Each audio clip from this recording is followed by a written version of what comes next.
जय माता दी। लिंबासिया परिवार स्नेह मिलन राजकोट सरस्वती सम्मान समारोह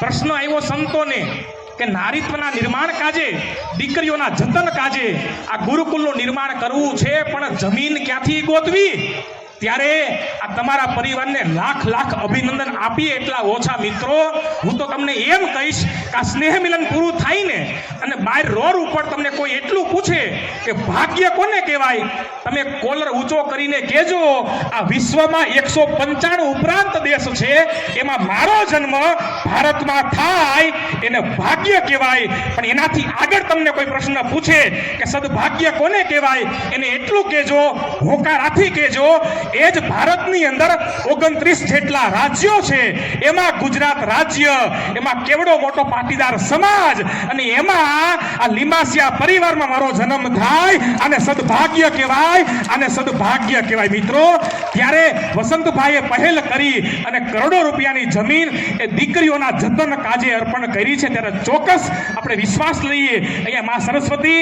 માં ખોડિયાર માં નાગબાઈ અને ઠાકોરજીની સાક્ષીમાં પ્રતિજ્ઞા કરીએ કે આપણા દીકરાઓને દીકરીઓને શિક્ષણ તો આપીશું પણ સાથે સાથે એ સંસ્કારનું જતન કરી શકે ને એવા પાઠ પણ આપણે એને શીખવાડીશું જેથી કરીને ક્યારેય પણ એ જીવનમાં ક્યારેય આગળ ન વધે અને એટલું જ કહીશ આજે સૌ કોઈને સલામતીની ચિંતા છે બહાર નીકળતા બીવે છે તમે આવો લીંબાસિયા પરિવારમાં જ્યાં સંસ્કૃતિ હજુ જીવે છે જ્યાં સંસ્કૃતિ હજુ જીવે છે એની ત્રણ વસ્તુઓ છે તો સૌથી પહેલા જે સમાજ જે પરિવાર પોતાના ભૂતકાળને જોતો નથી કે મારા પૂર્વજો કોણ હતા મારી સંસ્કૃતિ કઈ હતી મારી પરંપરા કઈ હતી જે સમાજ વર્તમાનને જોતો નથી કે મારા દીકરા દીકરીઓને મારે કઈ દિશામાં આગળ ધપાવવા છે વર્તમાનની ચિંતા કરતો નથી એ સમાજ અને જે સમાજને જે પરિવાર પોતાના ભવિષ્યનું ચિંતા ને ચિંતન કરતો નથી એ પરિવાર હોય એ કોઈ પણ સમાજ હોય એ કાલાંતરે નાશ પામે છે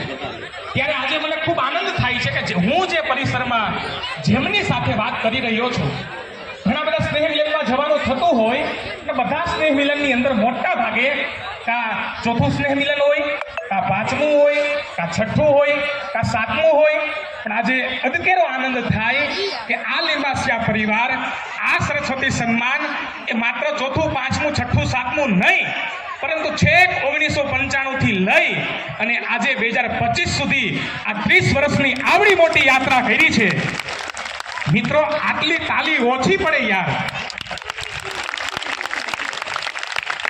આ પરમ આદરણીય વસંતભાઈ લીંબાસિયા હોય આ સમસ્ત એમની ટીમ હોય અને જેવડું મોટું આયોજન કરે છે આજના સમયમાં આ આયોજનની જરૂરિયાત છે શું કામ अजब की दुनिया है गजब के फसाने हैं यहाँ तीर भी चलाने हैं और परिंदे भी बचाने हैं અહીંયા આપણે ધંધા બિઝનેસ નોકરી તો કરવાની છે જ પણ સાથે સાથે આપણા પરિવારની પણ ચિંતા કરવાની છે સાથે સાથે આપણા દીકરાના ભવિષ્યની પણ ચિંતા કરવાની છે આજનો માણસ એટલો ટેન્શનમાં હોય છે કે ભગવાને એને અમૂલ્ય જીવન આપ્યું છે ને એ માણવાનું ભૂલી જાય છે સુરતની અંદર 10 માળનું બિલ્ડિંગ અને 10મા માળના ઈ ટેરેસ ઉપર એક કાકા ફોન ઉપર કોઈ એને વાત કરતા હતા પણ એટલા બધા ટેન્શનમાં હતા કંઈક પૈસાની મેટર હશે અને પૈસાની મેટરમાં જ બધા લગભગ સિરિયસ થઈ જાય અહીંયા કંદર્પભાઈએ થોડી વાર પહેલા સોનાની વાત કરી તો લગભગ બધા સાયલેન્ટ થઈ ગયા બધાને એમ થઈ ગયું કે લગભગ એક ગોલ્ડ કંદર્પભાઈ બધાને આપી દેશે પ્રેમથી બોલો જય શ્રી કૃષ્ણ એટલે આ કાકા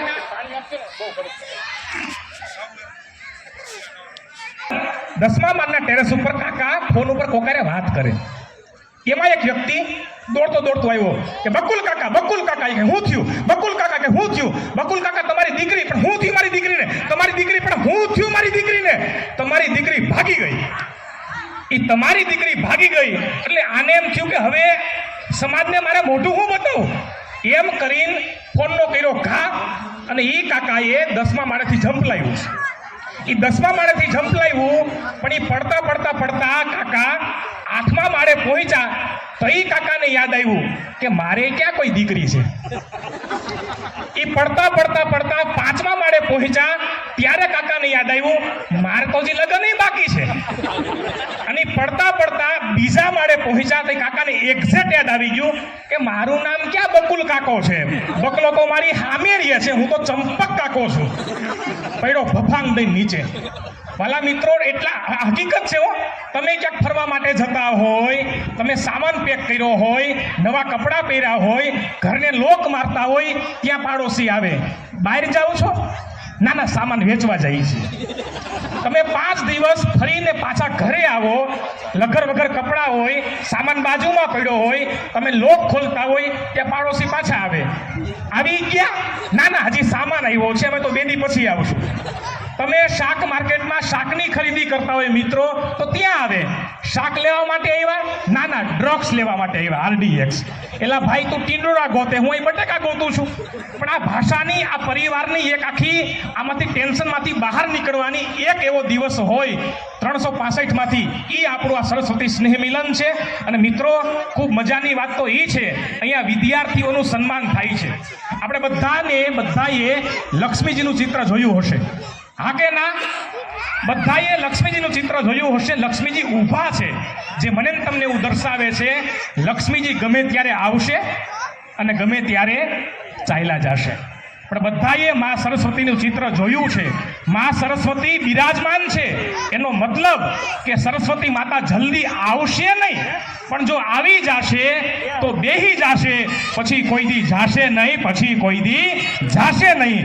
અને મિત્રો, આ દુનિયામાં સંપત્તિના ભાગ પડશે, આ દુનિયામાં જમીનના ભાગ પડશે, આ દુનિયામાં મકાનના ભાગ પડશે, પણ વિદ્યાના ભાગ પડે, શિક્ષણનો ભાગ પડે એવો એક પણ દાખલો નથી. Education is the most powerful weapon you can use to change the world. આ દુનિયાને બદલવા માટે, આ વિશ્વને બદલવા માટે એકમાત્ર જો કોઈ હથિયાર હોય એ શિક્ષણ અને શિક્ષણ. આ દીકરાઓને નો ખબર હોય મિત્રો, આ જે પરિવારમાં, જે સમાજમાં આ દીકરાનો જન્મ થયો ને, એ પાટીદાર સમાજ આજથી 5 દાયકા પહેલા આ જમીનની હારે બધું ભરતો હતો. અને એ પાટીદાર સમાજ ધીમે ધીમે હળ હાંકતો થયો, ટ્રેક્ટર હાંકતો થયો, અને ભગવાનની કૃપાથી, પોતાના મહેનતના બળથી, શિક્ષણના પ્રભાવથી આજે એ જ પાટીદાર. જય શ્રી કૃષ્ણ. આ પરિવારનું ગૌરવ, આ જે જીન્સ આપણા લોહીમાં પડ્યું છે, આ મહેનત આપણા દીકરા દીકરીઓને આપણે શીખવવાની છે મિત્રો. અને મારા મિત્રો, આટલી મોટી સંખ્યામાં બહેનોની પણ હાજરી છે. થાળી પડ્યા પછી આટલી હાજરી હોવી ખૂબ મહત્વની વસ્તુ કહેવાય. પણ જેમ હું બેનનું પ્રવચન ચાલુ હતું ને મારે અહીંયા આવવાની એન્ટ્રી થઈ મિત્રો, એક સુંદર મજાની પંક્તિઓ છે કે પાદર ગયું પની હારી ગઈ, ગયા પાણીના બેડા, ઈ લાજ ગઈ ભેડી લજ્જા ગઈ, ગયા કઠણ કેડા. 7 ભવની છોડ સખી, આ ભવમાઈ નોરીએ મારા વલીડા ભેડા. ઈ નાના નાના આવેશમાં આજે કેટલા થાય છે છૂટાછેડા, કેટલા થાય છે છૂટાછેડા. આજે નાની નાની વાતોમાં અબોલા બની જાય. જે ભાઈ બેન નાના હોય ત્યારે 5 વખત ઝઘડો કરે ને 5 વખત પાછા રાજી પણ થઈ જાય, એ જ ભાઈ બેન મોટા થઈને ખાલી એકવાર ઝઘડો કરે ને મિત્રો, એકબીજાની સ્મશાન યાત્રા સુધી એકબીજા હારે બોલી શકતા નથી. આ કેટલી મોટી આપણી કરુણા કહેવાય.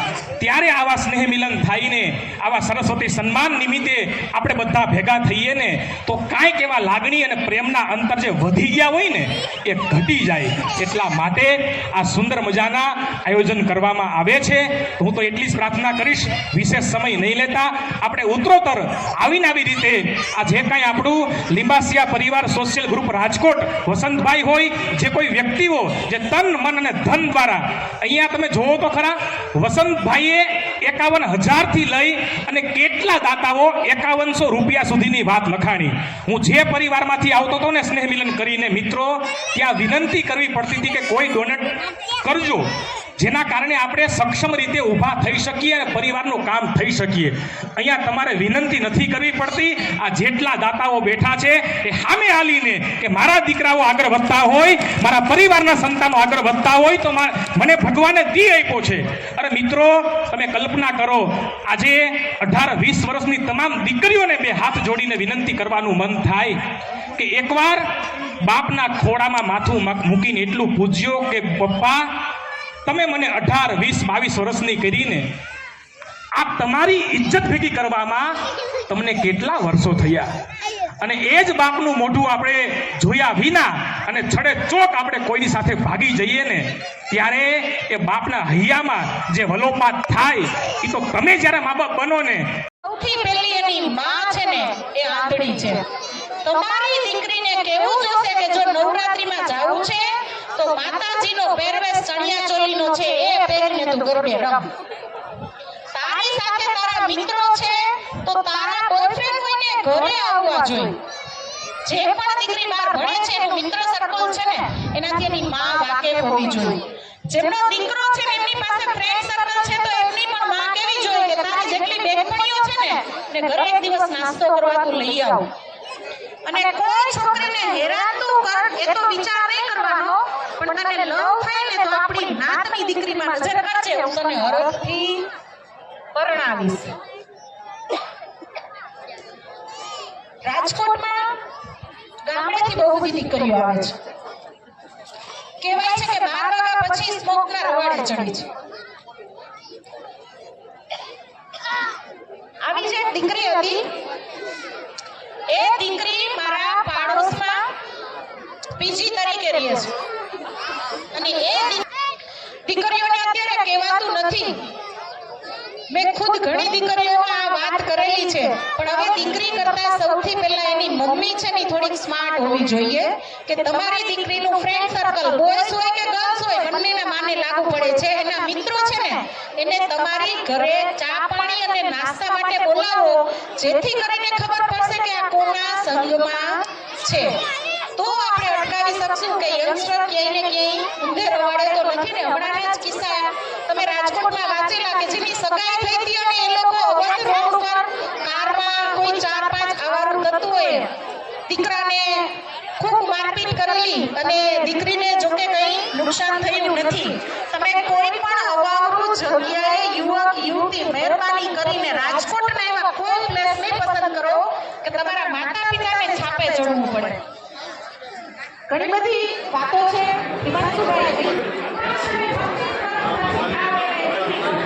ડોનેશન કેમ્પ લિંબાસિયા પરિવાર રાજકોટ સ્નેહ મિલન.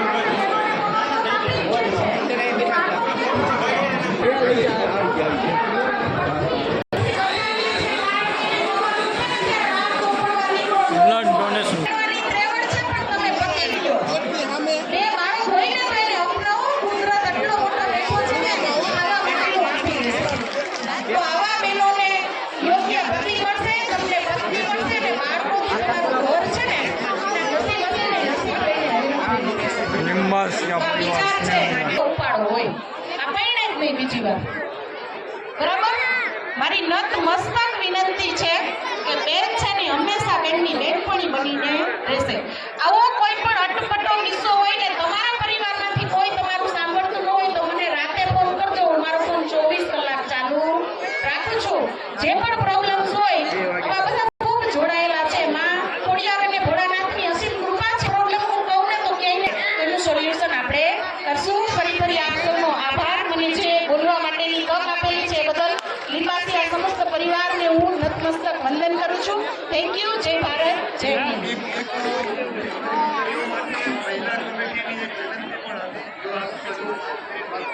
ખૂબ સરસ શબ્દો કંઈક યુવતીઓ માટે. હકીકત એવી છે હિમાંશુભાઈ, જેની દીકરી 12 વર્ષથી ઉપરની છે ને